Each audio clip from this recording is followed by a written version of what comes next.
Indonesia adalah negara yang kaya akan budaya dan keragaman. Namun, kita masih menghadapi masalah yang serius dalam hal ketidaksetaraan gender dan diskriminasi. Perempuan masih dianggap lemah dan tidak mampu bersaing dengan laki-laki dalam berbagai bidang, baik di rumah, di sekolah, di tempat kerja, maupun di masyarakat.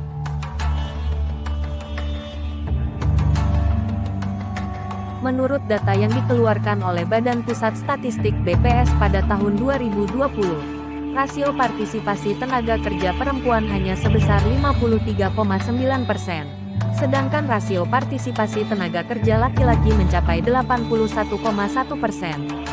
Selain itu, masih terdapat kesenjangan upah antara laki-laki dan perempuan, dengan rata-rata upah perempuan hanya sebesar 80,9% dari upah laki-laki. Diskriminasi juga masih sering terjadi di Indonesia, baik terhadap perempuan, kelompok minoritas, maupun orang dengan disabilitas. Ini mencakup diskriminasi dalam hal pendidikan, pekerjaan, akses layanan kesehatan, dan hak-hak lainnya. Untuk mengatasi masalah ini, kita perlu melakukan tindakan konkret. Pertama, perlu ada kesadaran kolektif di masyarakat bahwa setiap orang, tanpa pandang jenis kelamin, agama, atau status sosial, harus diperlakukan dengan adil dan merata. Kita harus menghormati hak-hak dasar setiap individu dan tidak mengorbankan hak-hak salah satu kelompok untuk kepentingan kelompok lain. Kedua, pemerintah harus mengambil langkah konkret untuk mendorong kesetaraan gender dan mengatasi diskriminasi. Ini dapat dilakukan melalui kebijakan dan program yang fokus pada penghapusan diskriminasi dan peningkatan kesetaraan gender.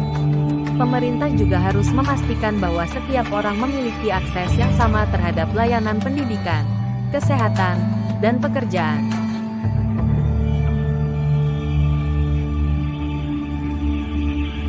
Ketiga, kita sebagai individu juga harus berperan aktif dalam mengatasi ketidaksetaraan gender dan diskriminasi.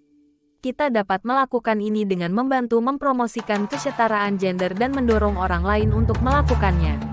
Kita juga harus memastikan bahwa kita tidak melakukan diskriminasi terhadap siapapun, baik secara langsung maupun tidak langsung.